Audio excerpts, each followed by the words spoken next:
علیکم ورحمۃ اللہ وبرکاتہ۔ الحمد لله الذي هدانا لهذا وما كنا لنهتدي لولا أن هدانا الله، وأشهد أن لا إله إلا الله وحده لا شريك له، وأشهد أن سيدنا مولانا بارك وسلم. أما بعد، قال الله تبارك وتعالى: أعوذ بالله من الشيطان الرجيم، بسم الله الرحمن الرحيم. ألا إن أولياء الله لا خوف عليهم ولا هم يحزنون. صدق الله العظيم. بسم الله الرحمن الرحيم.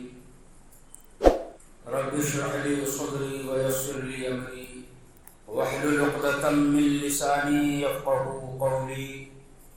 بسم الله الرحمن الرحيم. درود شریف پڑھ لیجیے. اللهم صل على محمد وعلى آل محمد كما صليت على إبراهيم وعلى آل إبراهيم إنك حميد مجيد. اللهم بارك على محمد وعلى آل محمد كما باركت على إبراهيم وعلى آل إبراهيم إنك حميد مجيد.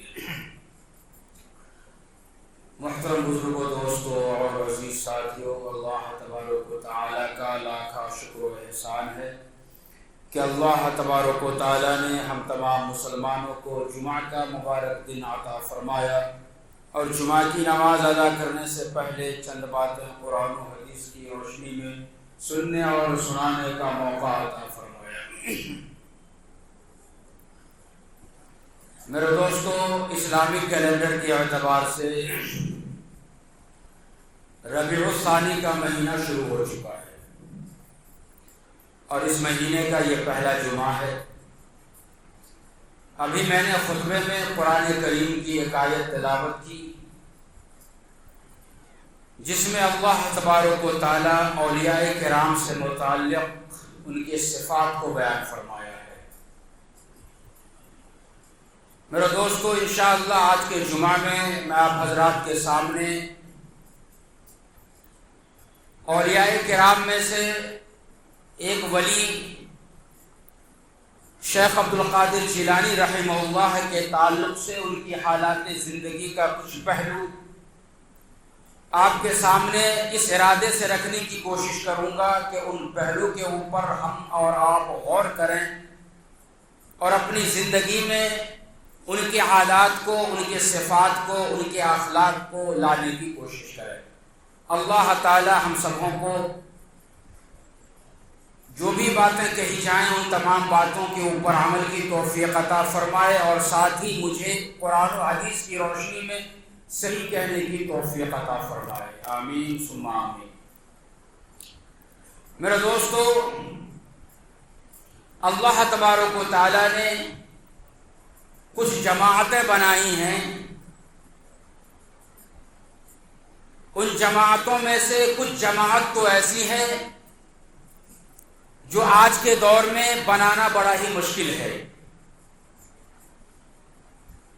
نبیوں کی جماعت، صحابہ کرام کی جماعت، تابعین کی جماعت اور تبع تابعین کی جماعت، ان جماعت کو بنانا آج کل غیر ممکن ہے، چونکہ نبی اللہ تبارک و تعالیٰ کا خاص بندہ ہوتا ہے اور نبی کا انتخاب اللہ تبارک و تعالیٰ کے علاوہ کوئی بھی نہیں کر سکتا. اور ہمارا اور آپ کا یہ عقیدہ ہے کہ محمد مصطفیٰ صلی اللہ علیہ وسلم تمام نبیوں میں سب سے آخری نبی ہیں. آپ کے بعد نبوت کا دروازہ مکمل طور پہ بند. اگر کوئی آ کر کے نبی ہونے کا دعویٰ کرے تو خدا کی قسم وہ اپنے دعویٰ میں جھوٹا ہے. ان باتوں کے اوپر ہمارا یقین اور ایمان مکمل طور پہ پختہ ہونا چاہیے.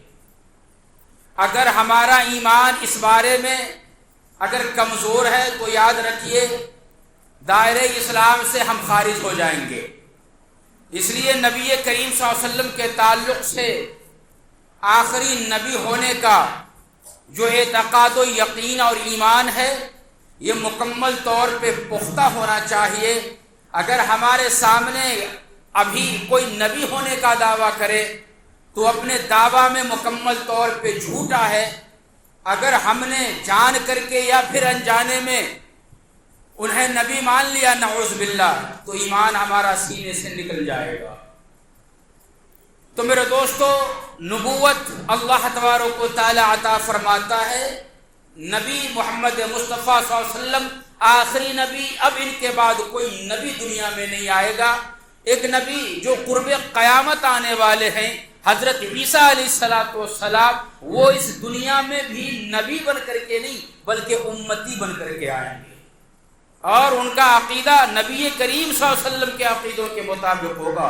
ان کا طریقہ نبی کریم صلی اللہ علیہ وسلم کے بتائے ہوئے طریقوں کے اوپر ہوگا.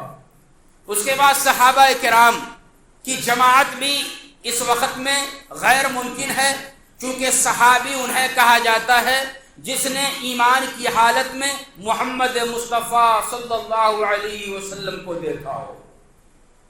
آج جب نبی موجود نہیں تو پھر دیکھنا بھی کیا کہتے ہیں محال ہے. اس واسطے صحابہ کی جماعت بھی اس دنیا کے اندر اب موجود نہیں.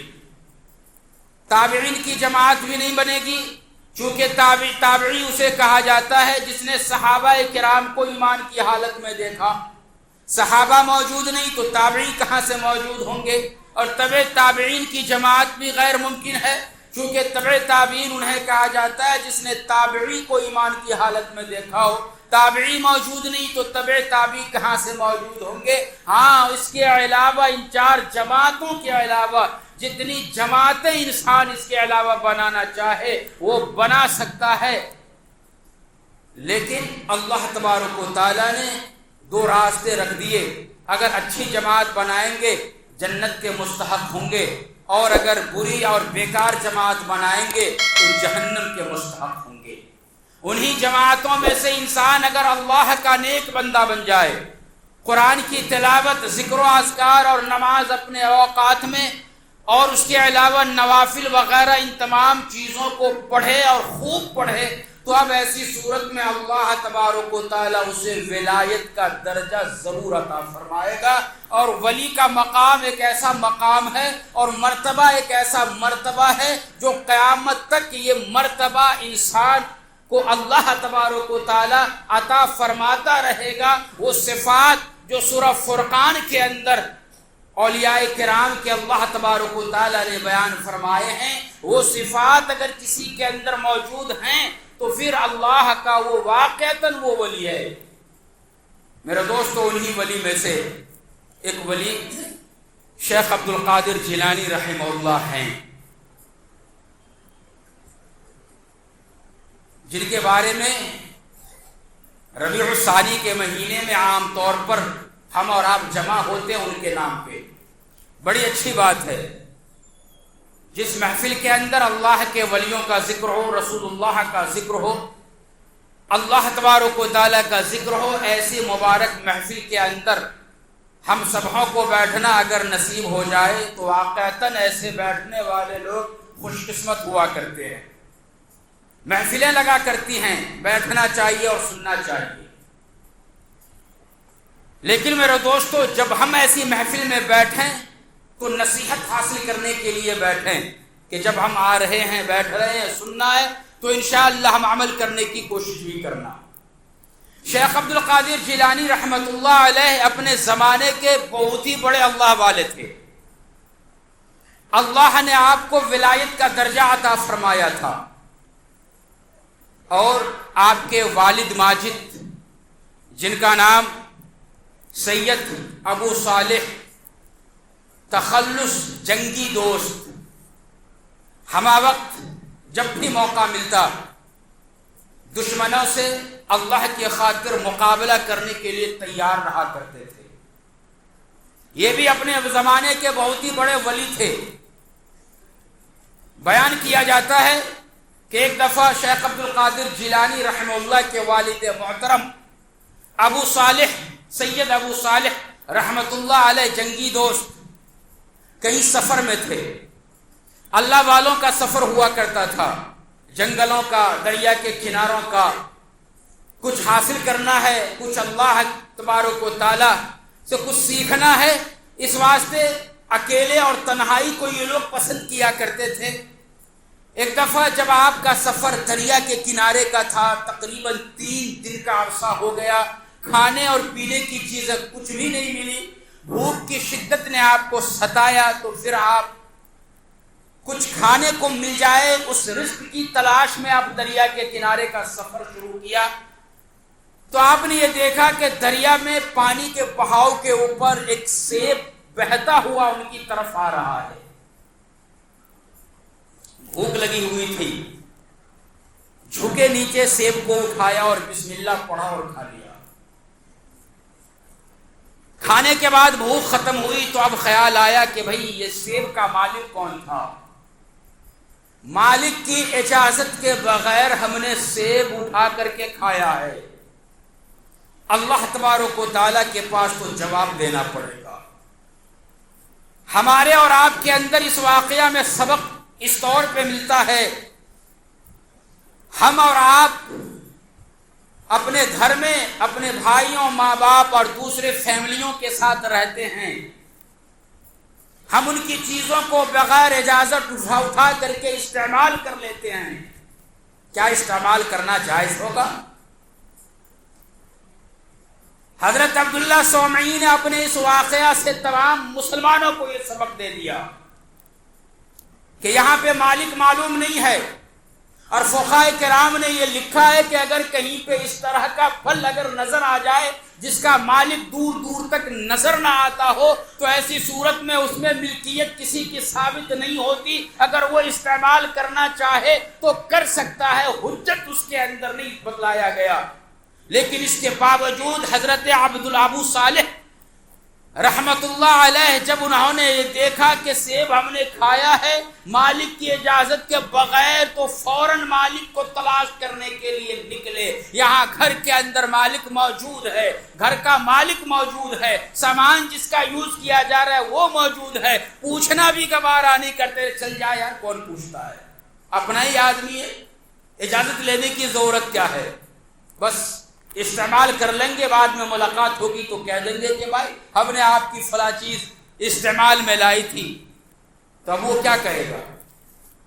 کہے گا کوئی بات نہیں، لیکن جب مالک موجود ہو تو فقہی اعتبار سے مسئلہ یہی ہے کہ اجازت کے بغیر کسی کا سامان ہم استعمال ہرگز نہ کریں۔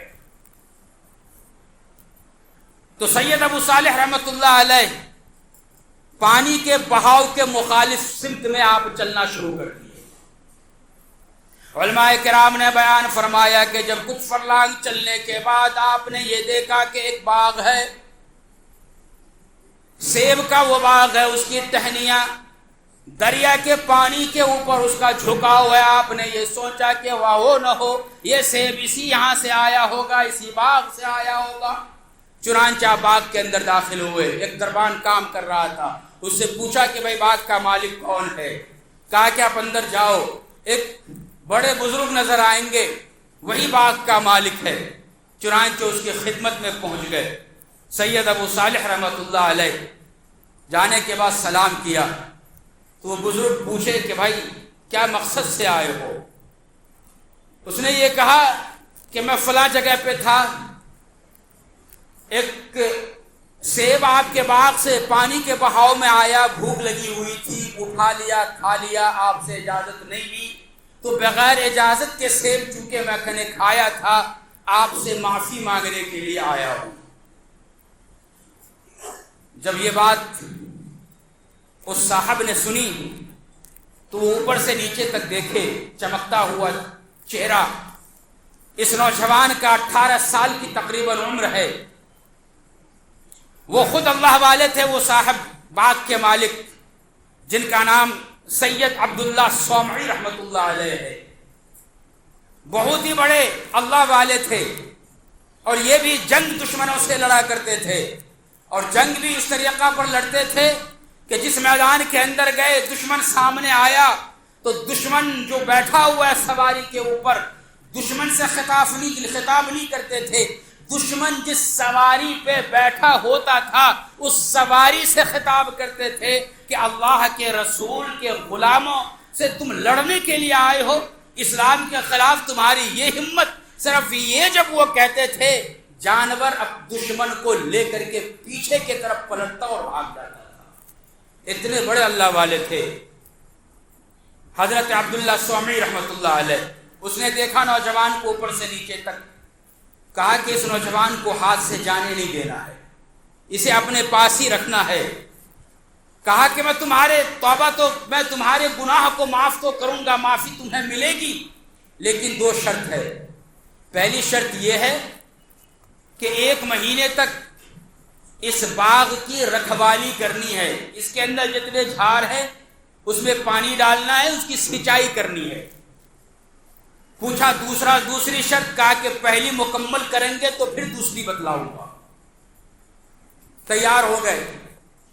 اللہ کے پاس کھڑے ہونے سے ڈر رہے ہیں کہ اگر ہم اسی حال میں اللہ کے پاس جا کر کے ہمیں کھڑا ہونا ہے، اگر اللہ تبارک و تعالیٰ اسے 1 سیب کا دانہ کھانے کی وجہ پوچھی اور یہ ہمیں بتلانا پڑا کہ ہم نے کیوں کھائی تھی، اور اللہ نے سوال کر لیا، تو پھر میں کیا جواب دوں گا اور کیا بن پائے گا؟ اللہ کے سامنے نظر اٹھا کر کے دیکھنے سے وہ ڈر رہے ہیں. اس واسطے جو بھی شرطیں لگائی جائیں گی وہ شرط ہمیں منظور ہوگا. اگر یہی ڈر، اگر یہی خوف آج تمام مسلمانوں کے دلوں میں پیدا ہو جائے کہ اللہ کے سامنے ایک دن ہمیں بھی کھڑا ہونا ہے، اور اللہ جب کے سامنے کھڑے ہوں گے ہماری زندگی کے تعلق سے پوچھے گا کہ ہم نے تمہاری زندگی 60 سال رکھی، 70 سال رکھی، 80 سال رکھی، جتنی بھی دنیا کے اندر تم رہے ہو ان زندگیوں کو تم نے کس طریقہ پر گزاری، رات و دن تم نے کس طریقہ پر گزارے، تمہارا تعلق دوستوں کے ساتھ کیسا تھا، بیوی بچوں کے ساتھ کیسا تھا، ماں باپ کے ساتھ کیسا تھا، دوست و احباب کے ساتھ کیسا تھا،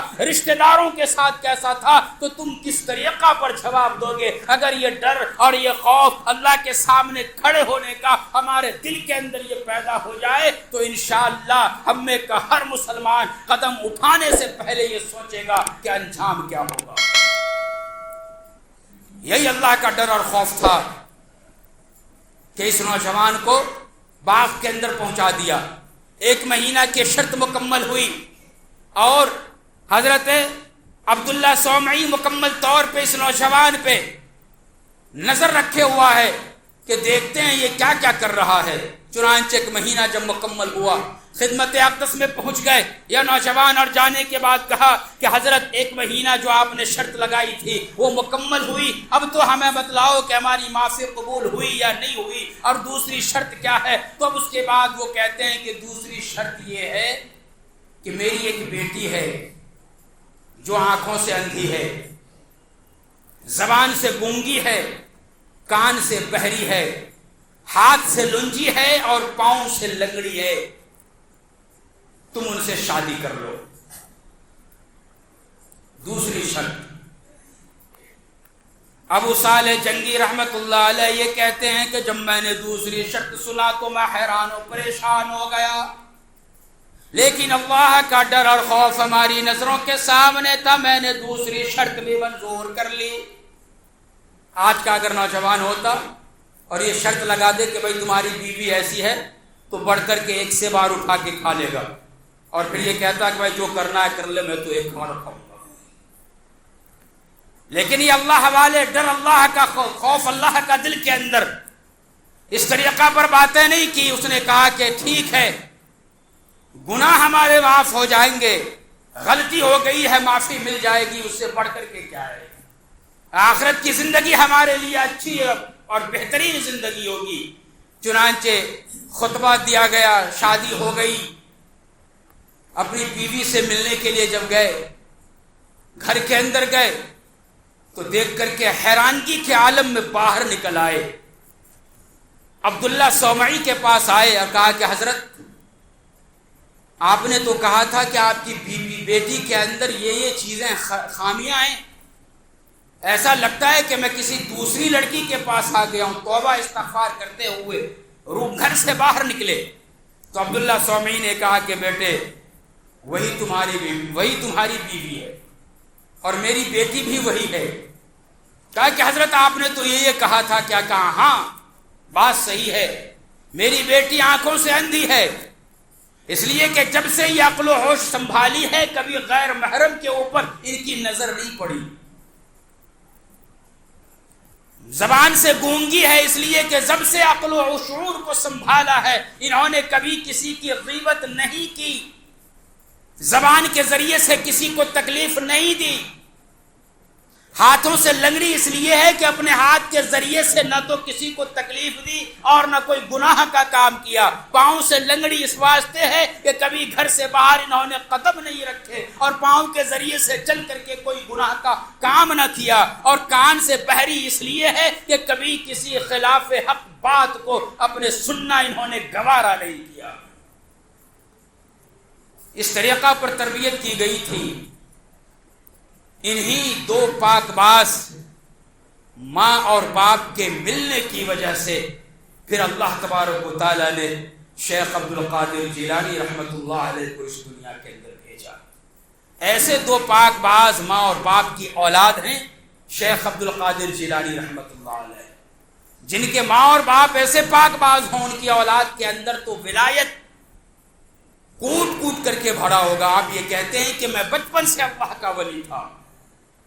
علماء کرام نے بیان فرمایا کہ آپ جب بچپن میں کبھی مدرسے کی طرف جاتے تو ساتھ میں فرشتے ہوتے اور یہ کہتے کہ ہٹ جاؤ اللہ کا ولی آ رہا ہے.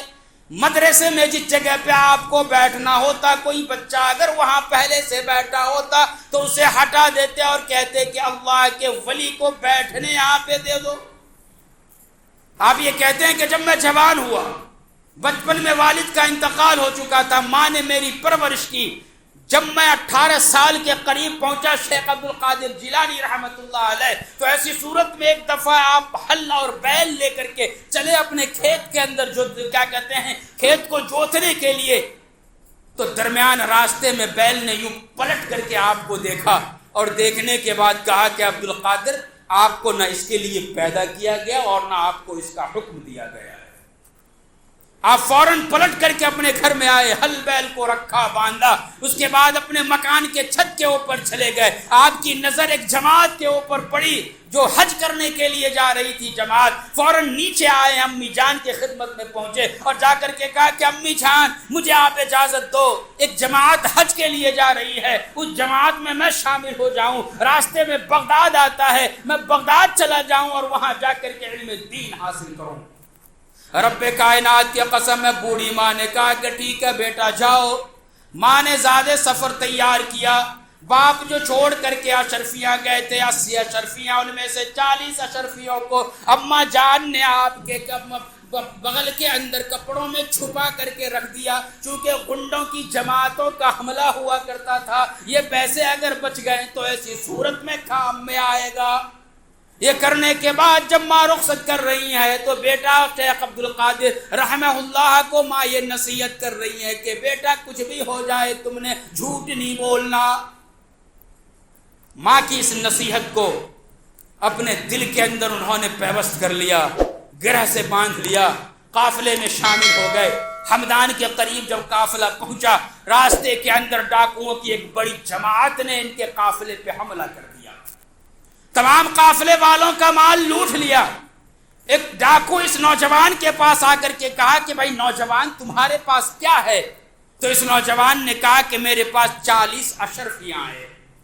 ڈاکو سوچا کہ مذاق کر رہا ہے، چلے گیا. تھوڑی دیر کے بعد دوسرا ڈاکو آیا، یہی سوال کیا، جواب بھی یہی ملا. اس نے بھی سوچا کہ مذاق کر رہا ہے، وہ بھی گیا. سردار کے پاس جا کر کے یہ واقعے کا ذکر کیا تو سردار کہتا ہے ڈاکوؤں کا کہ اس نوجوان کو میرے پاس لاؤ. شیخ عبد القادر جیلانی رحمۃ اللہ علیہ ڈاکو کے سردار کے پاس آپ پہنچے. سردار نے پوچھا کہ تمہارے پاس کیا ہے؟ آپ نے کہا میں پہلے ہی کہہ چکا ہوں 40 اشرفیاں میرے پاس ہے. سردار کہتا ہے کہ کہاں ہے؟ آپ نے فوراً سلائی کھولی اور وہاں سے نکال لی تو سامنے پیش کیا. تو سردار یہ کہنے لگا کہ نوجوان تمہیں معلوم نہیں ہم لوگ رہزن ہیں، ڈاکو ہیں، تمہارے مالوں کو ہم لوٹ لیں گے.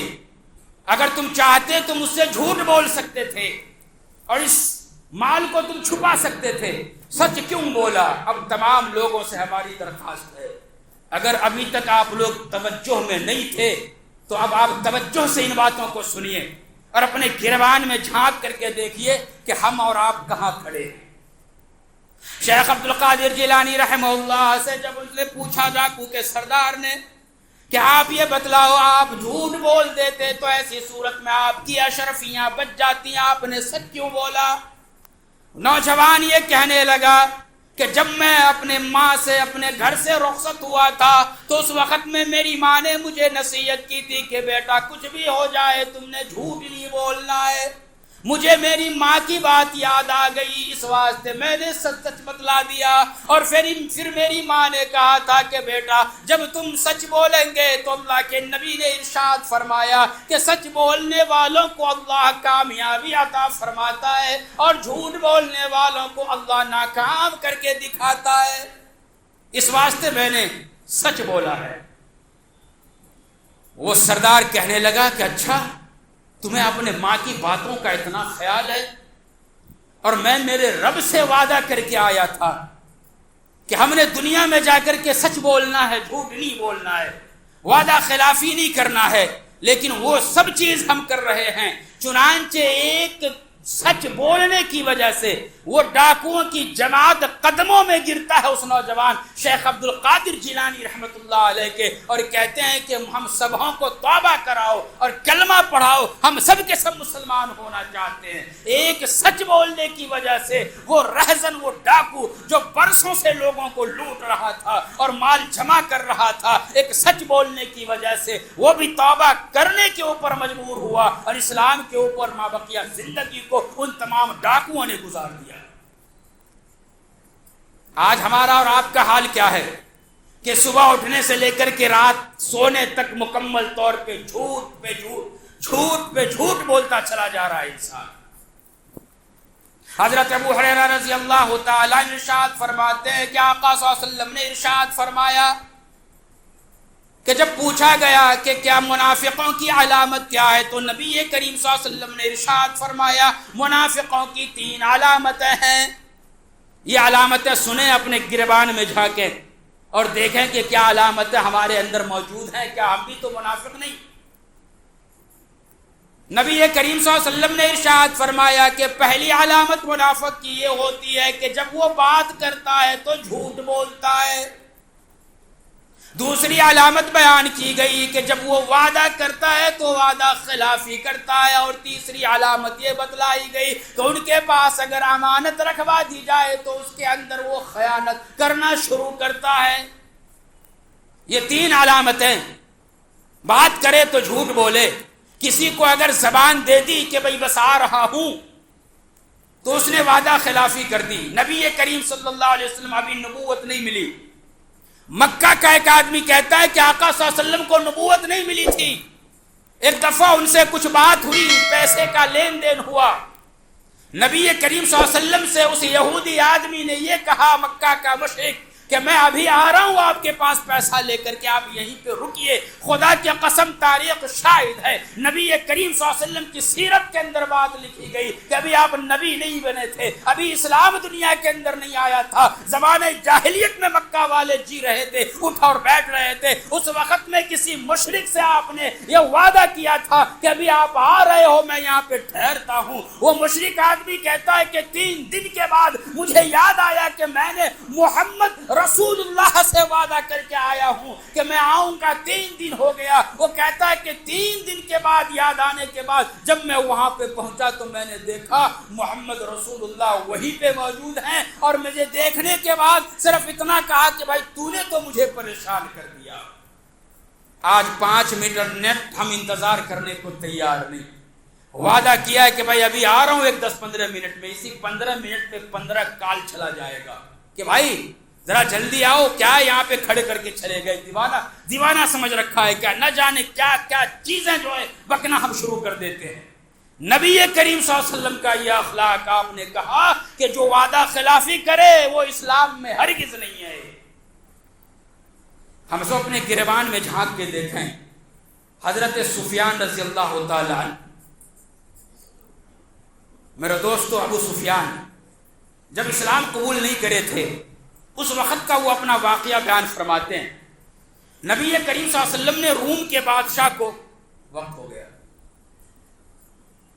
تو سفیان روم کے بادشاہ کو اللہ کے نبی نے جو خط لکھا دعوت دی اسلام کی، تو روم کا بادشاہ یہ کہنے لگا کہ اگر کوئی مکہ کا آدمی تمہارے درمیان آئے تو میرے پاس بھیجو۔ چنانچہ حضرت ابو سفیان تجارت کے غرض سے گئے ہوئے تھے، اسلام ابھی تک قبول نہیں کیا تھا، بادشاہ کے پاس ان کو لے کر کے گئے تو بادشاہ نے سوال کیا، نبی کریم صلی اللہ علیہ وسلم کے تعلق سے 3 سوالات کیے، ذرا لمبا سوال ہے لیکن میں وہ نہیں، صرف اتنا کہنا چاہ رہا ہوں کہ ابو سفیان اسلام قبول کرنے کے بعد یہ کہتے ہیں کہ اس وقت میں نے جو بھی سوال کیا اس کا جواب جو دے رہا تھا، نبی کریم صلی اللہ علیہ وسلم کی اس کے اندر تعریف ہو رہی تھی اور اسلام کا بول بالا ہو رہا تھا۔ میں نے کوشش کی کہ کئی بار جھوٹ بولوں لیکن صرف یہی خیال آتا تھا کہ اگر ہمارا جھوٹ پکڑا گیا تو مکہ کے اندر میں اپنی نظر کو اٹھا کر کے لوگوں کے سامنے چل نہیں سکتا، چونکہ اگر کوئی جھوٹا ثابت ہو گیا اس وقت میں تو وہ دنیا کے اندر اس کا جینا مکمل طور پہ مشکل ہو جایا کرتا تھا۔ اتنا بڑا عیب تھا جھوٹ بولنا،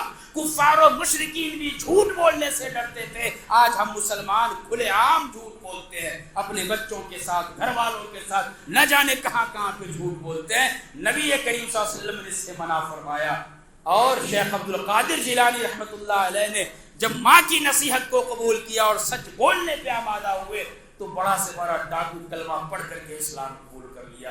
اللہ تعالی ہم سبوں کے دلوں میں اسلام کی محبت، شیخ عبد القادر جیلانی رحمۃ اللہ علیہ کی سچی اور پکی محبت پیدا فرمائے، آمین۔ وآخر دعوانا ان الحمد للہ رب العالمین۔